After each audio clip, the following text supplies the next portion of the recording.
warahmatullahi wabarakatuh. Pada kesempatan kali ini saya akan menyampaikan resume dari makalah yang berjudul Hukum Anti Monopoli dari beberapa negara, Malaysia, Jepang, dan Amerika Serikat. Latar belakang dari makalah saya yaitu globalisasi ekonomi mendorong persaingan usaha yang makin kompleks. Persaingan yang sehat memacu inovasi, efisiensi, dan harga kompetitif. Namun praktik monopoli dan persaingan curang dapat merugikan konsumen dan mengganggu stabilitas ekonomi. Setiap negara membentuk hukum anti monopoli sesuai kondisi ekonomi, politik, dan kebijakan masing-masing, mendorong pentingnya kajian perbandingan lintas negara. Yang pertama yaitu Malaysia. Sebagai negara berkembang di Asia Tenggara, Malaysia memperkuat pengaturan persaingan usaha melalui Competition Act 2010 dibentuk untuk mendorong pertumbuhan ekonomi yang sehat, meningkatkan efisiensi pasar, dan menciptakan iklim investasi yang lebih baik. Dibandingkan Amerika Serikat dan Jepang yang lebih dulu memiliki sistem anti monopoli yang mapan, Malaysia masih terus mengembangkan mekanisme penegakan hukum persaingan usaha agar lebih efektif. Negara-negara tetangga kawasan seperti Singapura, Filipina, Australia, dan India juga memiliki perangkat hukum anti kartel serupa seperti Fair Trade Practice Act.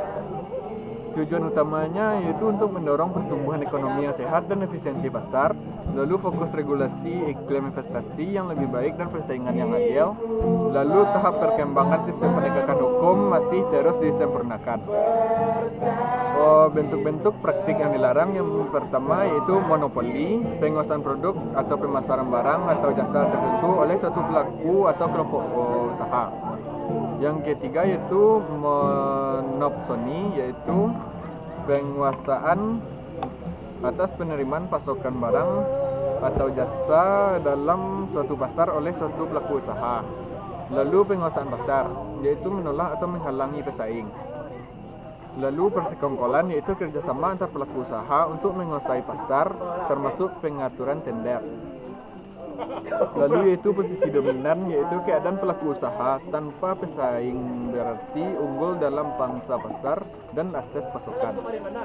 Yang terakhir yaitu jabatan rangkap dan saham, yaitu larangan rangkap, jabatan direksi atau komisaris, dan pemilikan saham mayoritas lintas perusahaan sejenis.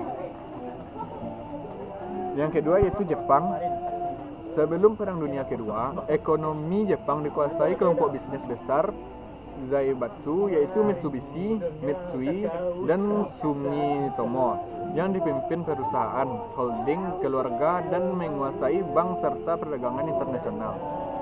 Pada 14 April 1947 disahkan Act Concerning Prohibition of Private Monopoly and Maintenance of Fair Trade, diatur pada Undang-Undang Nomor 54 Tahun 1947, bagian dari reformasi ekonomi pasca perang atas dorongan pemerintah pendukung Amerika Serikat. Perusahaan besar seperti Mitsubishi Heavy Industry dipaksa memecahkan diri agar konsentrasi kekuatan pasar berkurang. Kelompok usaha ini kemudian membentuk kembali sebagai Keiretsu, ditandai pemilikan saham silang dengan manajemen terkoordinasi. Lalu Amerika Serikat, Sherman Antitrust Act 1860. Section 1 Sherman Act menyatakan perjanjian yang membatasi perdagangan adalah ilegal. Amerika Serikat menganut pendekatan per se ilegal. Praktik partikel dianggap otomatis melanggar hukum tanpa perlu membuktikan dampaknya terhadap pasar, memberikan efektivitas tinggi dan efek jera. Pendekatan ini diperkuat dengan kasus landmark United States v. Scone Vacuum Rail 1940 yang menetapkan pengaturan harga. Menurut Robert Hubbard, pendekatan ini dipilih demi efisiensi administrasi dan penghukuman yang lebih tegas, yaitu denda 100 juta US dollar, denda maksimum bagi korporasi, lalu 10 tahun ancaman penjara maksimum bagi individu, dan per se ilegal, kartel dianggap ilegal tanpa uji dampak besar. Sekian yang dapat saya sampaikan dari rangkuman makalah saya yang berjudul Anti Monopoli dari beberapa negara. Jika ada kesalahan mohon diwajarkan.